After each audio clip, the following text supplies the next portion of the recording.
大家好，今日係2025年3月9日啊。咁啊，上個星期直播呢，有啲讀者就問我點睇方大同英年早逝。好坦白講，我就唔了解方大同嘅背景嘅。咁啊，但係呢，我就上網睇一睇新聞呢，就發到個令人哋呢，即係相當之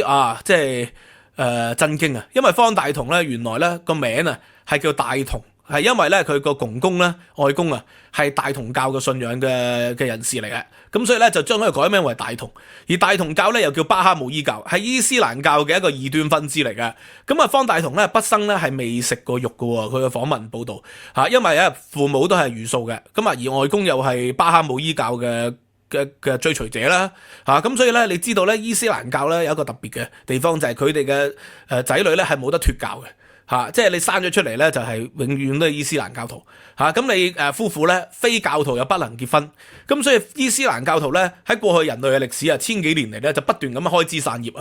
因為你仔女唔能夠叛教啊嘛，而你結婚就一定要對方信你個宗教咁所以咧個宗教咧人數咧只不過咧只會越嚟越壯大。喺歷史上咧就係自從呢個嘅中東啦阿拉伯開始。就慢慢咧擴展到去全世界，去到中亞啦因為呢個嘅突厥人啦，本身就係冇呢個特別宗教信仰噶嘛咁突厥人咧就俾呢個嘅大唐打敗咗，後來咧佢哋就被趕到去中亞，最後咧就係跟從咗呢個嘅伊斯蘭教信咗伊斯蘭教之後咧，佢哋咧借助伊斯蘭嘅兵力反殺翻去中亞，咁結果即係原本中亞新疆即係今天嘅祖先咧喺唐朝以前都係白人嚟嘅。都係白人嚟嘅喎，即係自古以嚟喺新疆嗰啲人種咧都係白人歐羅巴人種嚟嘅。經過伊斯蘭教法洗牌之後咧，就變成咧呢個回族變成咗呢個嘅維吾爾族人咧，其實就新疆人，就係今天嘅新疆人，亦都係咧突厥人嘅後裔。再向西咧殺到土耳其，咁土耳其咧又變成咗呢個嘅突厥人嘅後裔即係變成咗整個呢個嘅東歐啦，或者係中亞近東咧，都係突厥化咗咁呢個就係說明咗咧，伊斯蘭教嗰個開展能力係好厲害嘅，因為你不能脫教，夫婦又必須要信教加上咧佢哋就唔禁欲生兒育女好多咁所以咧去到舊年咧，伊斯蘭教咧嘅議題喺英國喺歐洲咧好受即係關注美國副總統孟斯喺選舉嘅時候咧就揶揄英國工黨上台，認為工黨咧英國上台啊嘛，以後人哋問起邊一個係最早擁有核武嘅伊斯蘭國家，佢就竟然話係英國因為英國咧第一個擁有伊斯蘭嘅核武嘅國家擁有核武嘅伊斯蘭國家。就係呢個好荒謬係咪？咁甚至乎佢哋啲報道又話，舊年有11個市長選舉，有9個市長咧係伊斯蘭教徒英國係咁嘅情況，歐洲亦都係咁嘅情況咁有啲 prediction 咧，去到2050年咧，英國伊斯蘭教徒會超過1600萬至2000萬人口，會有大概1/4人口咧係伊斯蘭教徒。隨住呢個嘅信仰咧，佢咁堅定嘅時期咧，只會越嚟越多嘅但係大同教我今日就要講下。大同教係咩回事呢？曹雲祥教授曹雲祥教授咧就係清華大學嘅前校長啦。咁喺民國嘅時期咧就係翻譯咗呢本書《新時代之大同》曹雲祥。呢個新時代之大同咧係由呢個嘅1840年至到1860年喺伊朗創立嘅宗教叫巴哈姆伊教嘅一個經典作品嚟嘅。咁佢裏邊咧有12條咧。教條呢12條教條咧係100幾年前訂立。喂，你睇翻而家真係犀利啦，唔係講笑。好超前。第一，獨立研究真理，摒除迷信與偏見。咁咧，你知道咧喺伊朗，伊朗係什葉派大本營嚟噶。整個中東咧，什葉派同遜尼派鬥爭咗千幾年。伊朗咧其實宗教好保守嘅。伊朗本身咧就係伊朗人，其實係白人嚟噶，本身係歐羅巴人種嚟噶。但係咧就係俾呢個嘅伊斯蘭教攻陷咗呢個阿拉伯人攻陷咗，咁然後開始就阿拉伯化、伊斯蘭化。伊朗本身咧係信薩珊波斯王朝時期咧係信拜火教噶嘛，索羅亞斯德教噶嘛。但係索羅亞斯德教去到公元後之後咧，耶穌基督嘅思想傳咗入嚟，佛陀嘅思想亦都傳咗入嚟伊朗。咁所以當時咧有一個先知就叫做摩尼。摩尼咧就糅合咗佛教同埋基督教、猶太教以及拜火教嘅思想。佢話無論你係拜光明神阿胡拉、馬茲達，還是係拜呢個嘅耶和華，還是係相信耶穌，還是相信釋迦牟尼，其實你都係同一個宗教嚟嘅。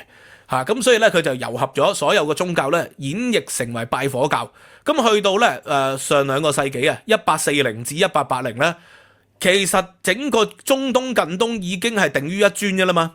已經係得一種宗教就係伊斯蘭教。但係咧仍然有個先知叫巴哈姆伊，佢走出嚟咧，佢創立咗個新嘅一個宗教，就叫做巴哈姆伊教，就其實係即係什葉派嘅異端嚟嘅。但係佢講嘅同摩尼講嘅嘢都係一樣嘅。佢講咩咧？即係好超前啊！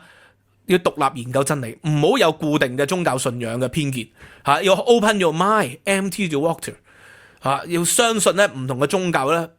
百類而一致，殊途而同歸，天下為公，是為大同。所以曹雲祥教授咧就將巴哈姆伊教咧改做大同教啊，中文而家係世界第9大宗教嚟嘅嚇，甚至乎喺呢個嘅近東啦、東歐啦，都有一啲人信呢個宗教嘅。我之前講過喺甚至乎呢個巴勒斯坦地區咧，都有一啲人信呢個宗教嘅喎，唔係講笑。以色列都有啲人信呢個宗教嘅喎，唔係好多人口，但係都有嘅嚇。呢個敘利亞咧都有唔少人口係信呢個宗教嘅。咁呢個宗教咧強調啊，喂，宗教應該咧係有相同基礎嘅。你佛教啊、基督教啊、伊斯蘭教都係人類自己嘅解釋嚟啫。佢信嘅神其實都係同一個神。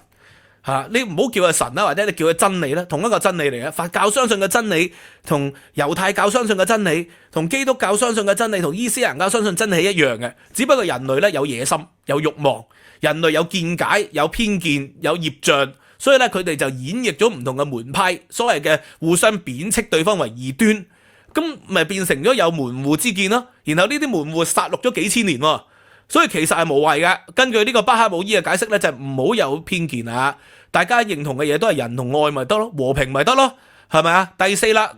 宗教同科學咧係唔可以不一致嘅。簡單嚟講咧，佢就係駁斥咧喺基督教、天主教就係燒死咗好多科學家嘅年代嚇，嗰啲就算達爾文啦嚇都受到呢個迫害喎，達文西啊都受到迫害喎嚇，或者係哥白尼啊受到迫害喎，有異端宗教裁判所喎嚇。基督教咧就係迫害咗科學家，迫害咗幾百年。咁所以佢提出呢個思想就唔好再迫害基督教，唔好再迫害呢啲啦，伊斯蘭教唔好再迫害呢啲啦，唔好因為人哋同你聖經嘅解釋唔同，你走去殺死人啊！咁所以佢就話：喂，我哋應該要 open the mind 啦，科學同埋呢個宗教應該結合嘅，人類應該完全平等嘅喎，佢就否定上帝子民啦，因為有啲宗教就強調上帝子民，信者就會高人一等嘅，所以咧變成咗基督徒咧。佢認為猶太人最初係上帝子民，後來慢慢咧變成咧受洗嘅基督徒係上帝嘅子民，然後就去南美洲、去非洲度殺戮，去澳洲度殺戮。所以有啲人咧唔明咧點解喺南美洲天主教咁濃厚嘅國家，但係佢哋性愛咁受歡迎咧？點解咁開放嘅南美洲啲人？就係因為天主教徒咧就以傳教為名喺當地咧大規模種族滅絕。咁種族滅絕嘅過程咧，佢哋就不斷咧即係強暴啊，不斷咧傳播，咁所以咧嗰啲人一方面咧就被逼信咗天主教，但係另外一方面佢哋常屋人咧父母都係咧即係孽種嚟喎，都係咧孽生嘅，即係強暴而生嘅大洗牌。所以你見到今天喺南美嗰啲人咧，有啲係白人種啦或者係啲混血人種啦，其實就咁嚟。所以經過幾百年嘅強暴咧，佢哋啲人咧性開放都好犀利，即係因為佢哋慢慢發覺要配合啊嘛，你唔配合佢哋就會俾基督教或者係天主教徒去屠殺，所以佢哋就慢慢開放咗，形成咗去到今天咧佢既係信天主教，但係佢哋唔會遵守天主教嘅教義，要處子之身婚後先有性行為，佢哋唔會信呢啲嘢喎。呢個就係有歷史嘅背景啦喺裏邊嘅。咁好啦，第六針對咧呢個嘅伊斯蘭教同埋猶太教咧係男性父權至上啦，佢係提出咗男女兩性係完全平等。你諗下喺1860年代提出男女兩性完全平等，喺今天喺伊朗你講呢啲嘢都會俾人打啊，何況喺呢個1860年代百幾年前。所以咧當時信巴哈姆伊教嘅人咧好多都被迫害致死嘅咁然後第七咧保障世界和平，設立國際裁判所。當時都仲未有聯合國，未有北約未有呢個嘅歐盟，未有國際仲裁庭，未有國際刑事法庭。然後咧巴哈姆伊教咧已經主張咧要設立國際裁判所，好左派，好超前，好後現代第八推行世界語利用世界語咧改良，咁啊要統一語言喎，秦始皇咁啊，係咪世界語。咁啊第九，普及教育啊，女子要教育啊，呢個父母要教育啊，母教啊，兒童教育啊，咁啊好先進啊。第十，工作要普及，呢啲都係針對咧喺中東咧女性地位低啊，去到今天呢一個嘅敘利亞、阿富汗嗰啲咧女性地位仍然係好低。喺阿富汗咧，塔利班重返咗之後咧，女性即係要包翻頭啦，唔能夠做嘢啦，即係過啲好卑微嘅生活啦。第11，調劑貧富懸殊啊，呢個都係左派啦，天下為公啦，不患者而患不均啦，不患貧而患不安啦。第12，承認造物者，承認呢個造物者，你點叫佢都好啦，總之係造物者啦。呢個宗教1844年咧，由呢個先鋒巴勃即係巴布伊巴哈姆伊或者叫做開始傳教嘅。咁1850年咧，呢個巴哈姆伊就殉難啊。然後佢嘅弟子咧就1863年嘅時期咧，就慢慢咧將呢個宗教咧擴大，成為今天咧人類第9大宗教。我覺得呢個宗教好偉大，呢個宗教我認為咧係可以解決伊斯蘭化嘅問題嘅。而家伊斯蘭化個問題係咩咧？喺歐洲，其實喺古代咧，伊斯蘭化最大嘅問題，頭先我講過啦，因為突厥人改信咗伊斯蘭教。最初其實突厥人都唔信伊斯蘭教，俾大唐打敗咗之後咧，佢哋走咗去中亞度生活。但係中亞咧，慢慢咧就俾呢個嘅大食即係當時嘅伊斯蘭教啦，呢個嘅阿拉伯啦，開始勢力咧侵吞，然後佢哋就識時務者為俊傑，啲突厥人咧就跟從咗阿拉伯人，咁阿拉伯人咧亦都利用咗突厥人咧去整治翻自己教內嘅一個矛盾喎，因為教內有好多矛盾啊嘛，即係點樣去繼承呢個嘅穆罕默德嘅先知嘅地位咧，有唔同嘅解釋，到底係遜尼派定係什葉派咧？咁佢哋就利用咗咧外人呢啲異教徒突厥人去清洗自己教內嘅矛盾，然後慢慢咧啲突厥人咧就借用咗呢個嘅伊斯蘭教嘅信仰，再翻去中亞度咧侵佔翻大唐控制嘅西域都護府，最終咧就將佢變成咗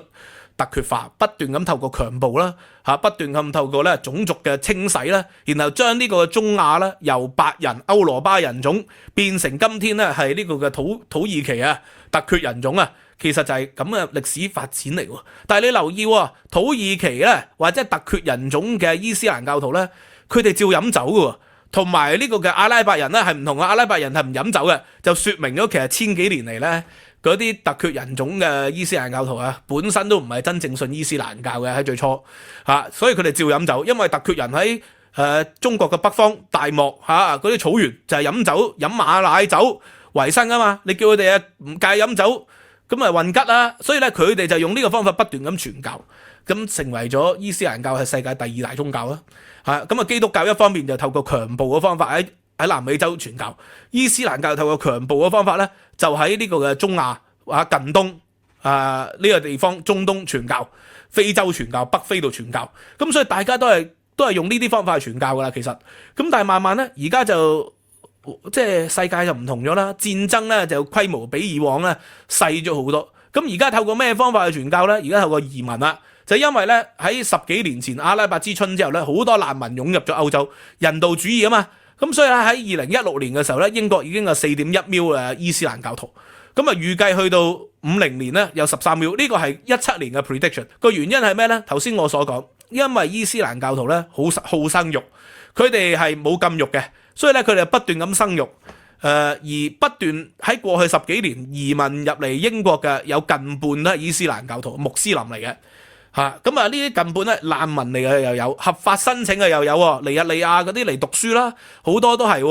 咁非法移民又有，搭小艇入嚟又有，咁唔同嘅方法入到嚟，所以咧更多嘅就係印度同巴基斯坦裔啦，咁嗰啲咧就用合法嘅方法啦，前英殖民地啊嘛，合法嘅方法咧申請嚟嘅，佢哋嘅親戚咁所以入到嚟咧，佢哋係生得好多嘅，平均每個穆斯林嘅女性咧係生2.9個孩子，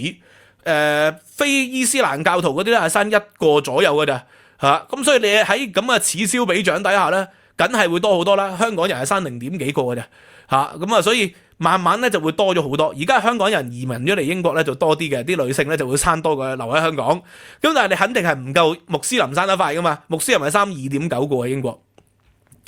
咁咧基督徒又唔同喎，基督徒生咗仔女咧，雖然咧你話天主教好多父母都會帶佢去受洗，咁啊有啲係宗教信仰，有啲為咗入好學校啊。咁但係穆斯林咧係不能脫教喎，你係天主教徒，你長大咗之後你可以信佛教啊，改信其他宗教噶。但係穆斯林咧理論上個有嚴厲嘅宗教定義咧，就唔能夠讓佢去脫教嘅。所以啦喺咁嘅情況底下咧，英國咧最終係被伊斯蘭化啦。就完全伊斯蘭化唔會嘅，去到2050年咧都係1/4啫。但係如果去到2090年咧，可能變咗一半噶咯，都係伊斯蘭教徒噶咯。咁啊法國亦都係啦，法國咧因為非洲有好多殖民地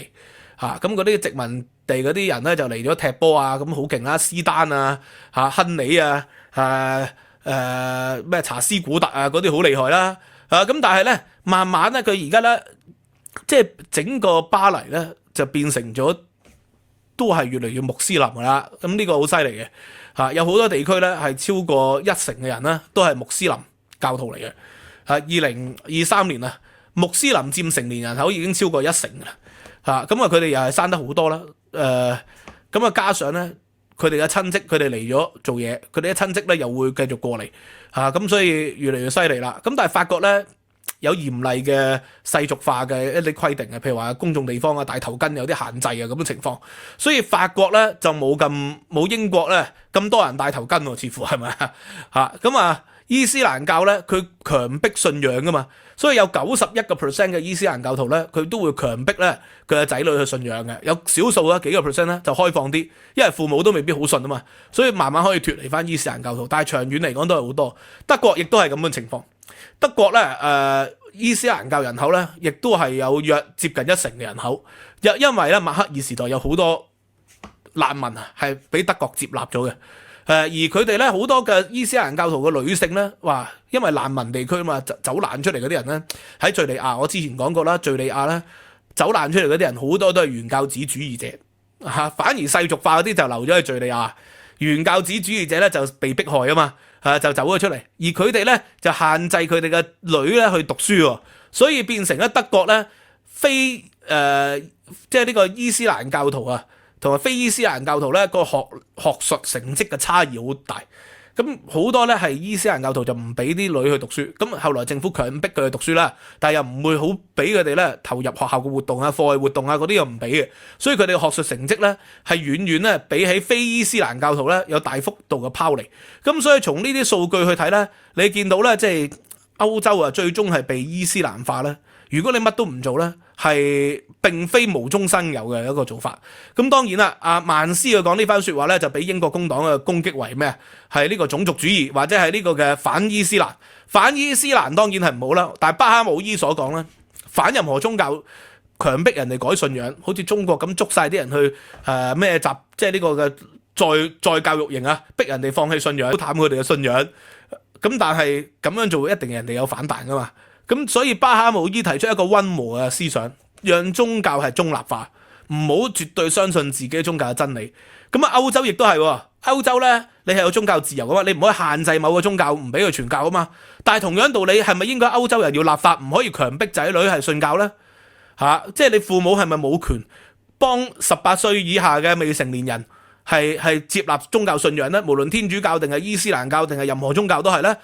因為信宗教係 free will 嚟嘅，自由意志嚟嘅，父母幫仔女選擇受洗呢樣嘢係同 free will 咧係有矛盾嘅，所以而家法國咧佢希望將呢個嘅伊斯蘭教世俗化。當然我覺得唔單止淨係針對伊斯蘭教世俗化，任何宗教我都覺得唔應該幫18歲以下或者21歲以下嘅未成年人咧決定佢哋嘅信仰嘅你可以幫佢宗教受洗，但係你就應該俾權利佢哋脫教而出。而伊斯蘭教就唔俾佢脫教而出，甚至乎其實我覺得幫佢受洗都未必係一個合適嘅選擇。呢個可以拎出嚟公眾討論。所以我認為英國也好，歐洲也好，你要避免好似步呢個嘅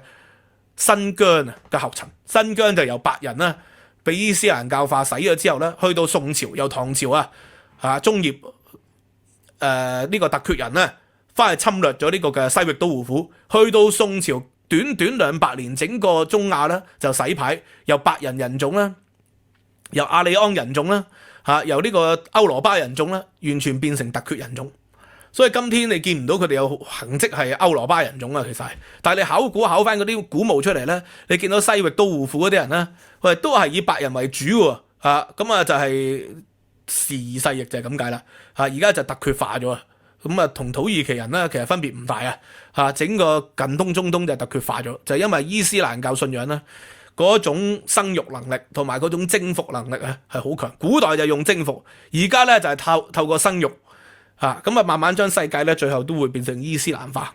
咁所以我嘅睇法就係、巴哈姆伊教大同教嘅教義咧，就係將宗教中立化，所有宗教百類一致，殊途同歸，就並冇所謂異端，並冇所謂嘅咩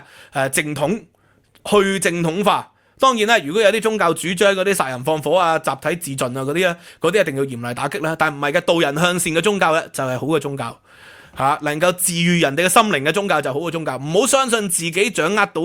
世上嘅真理，唔好相信自己教派解讀到世上嘅真理，呢個就係巴哈姆伊咧嗰個核心思想認為人係渺小，應該要謙卑宗教同科學係並存嘅，宗教與宗教之間咧，佛陀同耶穌咧同埋穆罕默德咧，只不過係見仁見智嘅啫。你咁樣睇咧，哇個世界就大同啦，天下為公，事為大同。